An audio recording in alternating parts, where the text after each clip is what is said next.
সুপ্রভাত, welcome to our channel. কেমন আছো সবাই? আশা করি তোমরা সবাই খুব ভালো আছো, সুস্থ আছো। আমরাও ভালো আছি, সুস্থ আছি। ঘড়ির কাঁটায় দেখো 3:10 হতে চললো।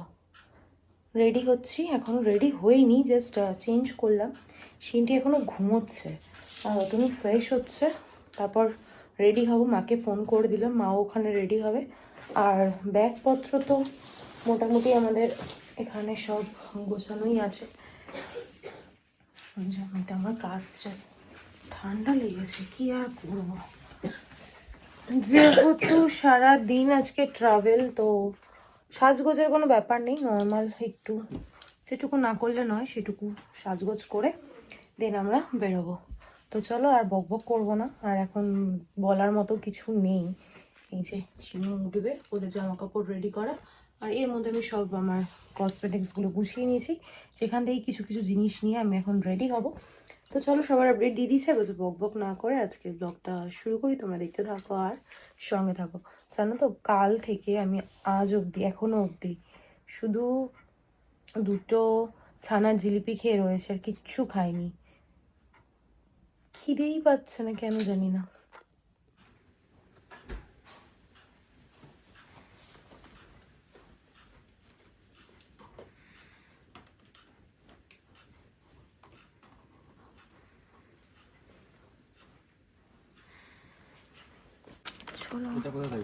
ওটা পায়ের কাছে নিয়ে নেবো,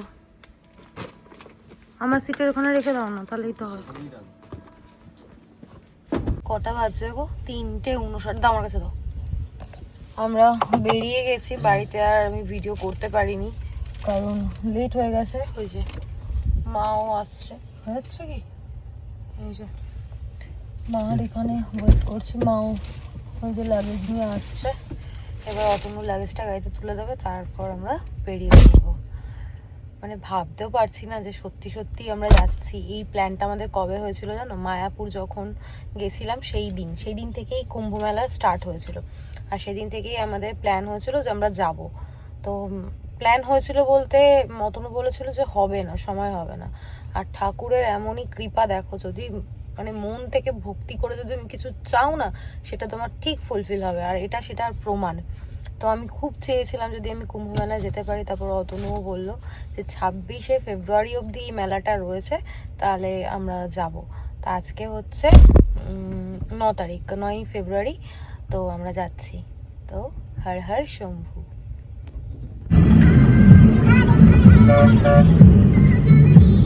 আজ এখন 7:30। আমরা একটু দাঁড়ালাম।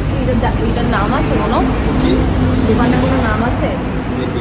পাশেরটাই ছিল দাদুর হোটেল অ্যান্ড রেস্টুরেন্ট, কিন্তু ওটা বন্ধ ছিল। তারপর পাশেরটায় আসলাম আমরা। আর এখানে প্রচণ্ড ঠান্ডা, আমার গায়ে কাটা দিচ্ছে, সবাই সোয়েটার জ্যাকেট সব পরে রয়েছে, আর আমাদের দিকে ঘুরগুলো তাকাচ্ছে। আমার কিছু নেই না মা, ঠান্ডা এত। 2টো কালু, 1টা লালু। আগে এসে এদেরকে খাবার দিতে হচ্ছে, তাই না? ওই জন্য দেখ চলে এসছে।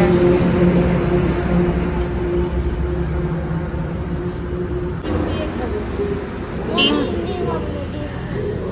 শুধু ডিম খেলে চলবে না, খেয়ে নিতে হবে। তাড়াতাড়ি খাও।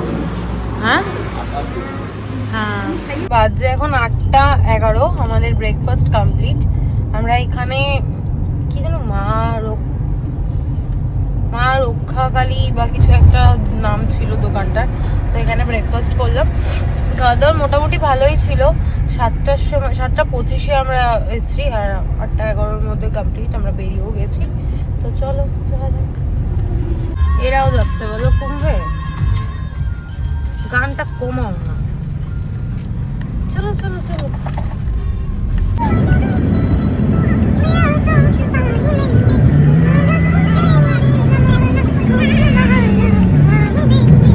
এই দাদার দোকান থেকে একটা পতাকা কেনা হলো, দাদাটা সুন্দরভাবে লাগিয়ে দিচ্ছে।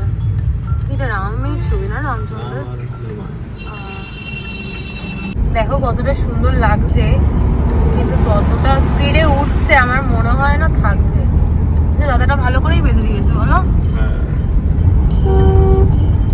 ও দুজনেই রেডি নাকি? আগে খেয়ে নাও, কষ্ট করে উঠো না, আগে খেয়ে নাও তারপর যাও। আমরা এখন এখানে একটু আখের রস খাবো। মায়ের চুল পুরো পাখির বাসা হয়ে গেছে। চিনো পিছনের ব্যাকগ্রাউন্ডটা এত সুন্দর, এখানে কিছু ভিডিও ছবি তুলে নিলাম ঝটঝট করে। এখন আবার এখান থেকে বেরিয়ে যাব।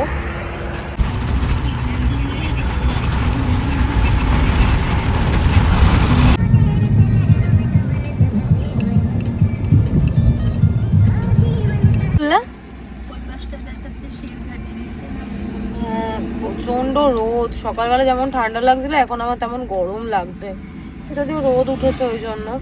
আমরা এখন বাজে 1:12, তো আমরা দাঁড়ালাম লাঞ্চের জন্য। সেরকম কোনো দোকান চোখে পড়েনি, এইটাই একটুখানি ভালো লাগলো। তো ধাবা মতো, দেখি খাওয়া দাওয়ার কি আছে না আছে, লাঞ্চ করে নিই, একটু রেস্টও নিয়ে নিই, অনেকটা জার্নি হয়ে গেছে, তারপর আবার বেরোবো। জায়গাটার নাম হচ্ছে চন্দননগর গোপালপুর। সুন্দর, আমরা দেখলাম মাছের ছবি টবি লাগানো রয়েছে, তো ভাবলাম হয়তো এখানে ননভেজ পাওয়া যাবে। শুরু হয়ে গেছে এখান থেকে ভেজ, এই জন্য আমি একটু আপসেট। আর মা খাবে না বললো, শরীরটা ভালো লাগছে না। আর সিনটি এই ঘুম থেকে উঠেছে, ওরও মুডটা ঠিক নেই। তো দেখা যাক খাবার দাবার কেমন কি হয়, নিরামিষ তো আর কি। অনেক কিছুই দিয়েছে, তরকারি, ভাজা, ডাল, পাঁপড়, লঙ্কা, স্যালাড, আমার মূলও দিয়েছে, ধনেপাতার চাটনি, আর দেবে হচ্ছে ডিমের অমলেট। মাছ মাংস তো অ্যাভেলেবেল নেই, কিন্তু এখানে ডিমটা অ্যাভেলেবেল আছে, যদিও সেটা আবার অমলেটই এই বললাম। এখন খেয়ে নিই, দেখা যাক খাবার দাবার কেমন। দেখে তো মনে হচ্ছে ভালোই, খেয়ে দেখা যাবে। জ্যামটা শুধু একটু দেখো, একটু ফাঁকা নেই। আর আমাদের পতাকাটা দেখো কি অবস্থা, রাস্তাঘাটের অবস্থা খুবই খারাপ, মানে এত ধুলো। তারা তোমাদের ব্যাক ক্যামেরা দেখাচ্ছি, দেখো কি পরিমাণে ধুলো উঠছে, মানে যেন কুয়াশা, এত ধুলো। না ক্যামেরায় কতটা বোঝা গেল, মানে প্রচন্ড পরিমাণে ধুলো উঠছে, প্রত্যেকটা গাড়ির অবস্থা খারাপ। আমাদের গাড়ির রংটা তো দেখা যাচ্ছে না, পুরো একদম ধুলো, মানে শেষ, কিচ্ছু নেই। কাজ খুললে পরে একদম সুন্দর, আমাদের গায়েও এরকম হয়ে যাবে, অলরেডি হয়ে গেছে এই বারবার নামা ওঠাতে। আর লাঞ্চটা আমাদের সত্যি ভালো ছিল, মানে খাবার দাবার মা তো খায়নি, মাকে আর কি জিজ্ঞেস করবো, বলো ওখানে খাবার দাবার ভালো ছিল না? খাবার দাবার ভীষণ ভালো ছিল। চলো আর কি, এখন বাজে হচ্ছে 4:25, 4:26, অনেকটা সময় হয়ে গেছে। যদিও আমি লাঞ্চের অনেকক্ষণ পর ক্যামেরা অন করেছি। অনেকটা আমরা চলে এসেছি প্রয়াগের কাছাকাছি কি এসেছি? এখনো 200 কিলোমিটার। ও বাবা, এখনো 200 কিলোমিটার। বাজে এখন 6টা। পরিস্থিতি যত রাত হচ্ছে তত খারাপ, জটিল হচ্ছে, মানে এত জ্যাম যে এগোতে পারছি না। এখনো 27 মিনিট, আগে ছিল 35 মিনিট, মানে পুরো রাস্তাটাই জ্যাম। আজকে আমরা প্রয়াগে পৌঁছাতে পারবো কিনা জানি না। আমরা বসে বসে প্ল্যান করছিলাম যে গাড়িতেই মেবি আমাদের রাতটা কাটাতে হবে। প্রচুর জ্যাম, প্রচুর, মানে তোমাদের দেখাচ্ছি আমি, দাঁড়াও। দেখো কি পরিস্থিতি, এরকম হচ্ছে জ্যাম। ওদিকটা দিয়ে চলে যাও নাকি, ফাঁকা আছে, এরপরে যদি কাটা পাই তাহলে করতে হবে, বুঝলে? দেখো চারিদিকে গাড়ি, একই পরিস্থিতি চলে এসেছে। এখন 6:40, মুডটা পুরো অফ হয়ে গেছে। প্রথমত তো এত জ্যাম, দ্বিতীয়ত গাড়িটার মধ্যে লেগে গেছে কি, মানে কোন গাড়ি লাগিয়েছে খেয়াল করিনি। এখন আমরা নেমে দেখলাম যে গাড়ির যে পিছনের লাইটটা ওটা ড্যামেজ হয়ে গেছে, তারপর গাড়িতে স্ক্র্যাচ পড়ে গেছে। বাড়িতে ফিরেই আবার এটাকে আমাদের ঠিক করতে দিতে হবে। কি আর করা যাবে, মানে এত গা ঘেসে গাড়িগুলো যাচ্ছে না, মানে কখন কি হয়ে যাবে বলে। আর আমাদের সামনের গাড়িটা পুরো একদম ঘষে সামনের দিকটা পুরো একদম ডেন্ট ফেলে একদম বাজে অবস্থা করে দিয়েছে। এই অবস্থা। বাজে এখন 8:53, এতক্ষণ আমরা জাস্ট প্রয়াগরাজের বোর্ডটা দেখতে পেলাম। এখনো সময় লাগবে 3.5 ঘন্টা, মানে 12:23, মানে 12:30 মতো লাগবে আমাদের পৌঁছাতে। তো মনে হয় না আজকে আর আমরা পৌঁছাতে পারবো, কারণ অতনু সকাল থেকে সেই ড্রাইভ করছে। কোথাও খাওয়া দাওয়া করবো, হোটেল ধাবা যাই হোক, খাওয়া দাওয়া করে গাড়িতেই আজকে রাতটা কাটাতে হবে। তারপর আমরা সকালবেলা যাব। এদিকে আমাদের মেক মাই ট্রিপ থেকে, মেক মাই ট্রিপ থেকে করেছো তো, বুক করা হয়ে গেছে, বারবার ফোনও করছে, কিন্তু কিছু করার নেই। রাস্তার অবস্থা খুবই খারাপ, মানে এত জ্যাম। এখন জাস্ট গাড়িটা চলছে, এতক্ষণ পুরো জ্যাম ছিল, মানে এত কষ্ট হয়েছে না কি বলবো। আমরা তো তাও একটুখানি পাওয়ার ন্যাপ নিয়েছি, মানে ঘুমিয়েছি। ও তো ঘুমোতে পারছে না, ওর কষ্ট হচ্ছে, তো মুখে না বললেও বুঝতে তো পারি। তো খাওয়া দাওয়া করে একটু রেস্ট নিয়ে নেবো। ছোট ছোট রুটি তো হয়ে যাবে। মা এবার খেয়ে নাও। আবার জ্যাম নাকি? বাজে এখন 10:10। আমাদের তো ডিনার কমপ্লিট, 9:30 মধ্যে আমাদের ডিনার হয়ে গেছে। অনেকক্ষণ হয় আমরা বেরিয়েছি, ওখান থেকে একবারে ফ্রেশ হয়েছি, ফ্রেশ ওয়াশ দিয়ে মুখ ধুয়েছি। মুখটা মানে এত ধুলো বালিতে মানে ভারী কেমন একটা লাগছিল, তো এখন ভীষণ ফ্রেশ লাগছে। আর এই যে মা শুয়ে পড়েছে, সিনটিকা দেখাতে পারছি না কারণ সিনটি একদম পিছনে চলে গেছে। অতনু তো একটুও রেস্ট পাইনি, 12টা অবধি চলবে আমাদের জার্নি।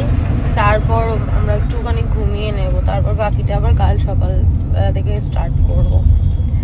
তো সেটাই তোমাদেরকে বলার ছিল, আর কি বলবো। দেখেছি ভিডিওতে যে এরকম রাস্তায় জ্যাম থাকে, তারপর গাড়িটার একটা মানে প্রবলেম হয়ে গেল আর কি। যাই হোক, যা হয় ভালোর জন্য হয়, কত ভেবে লাভ নেই। তো চলো, আর কন্টিনিউ করছি না আজকের ব্লগটা, এডিটও করতে হবে আমাকে।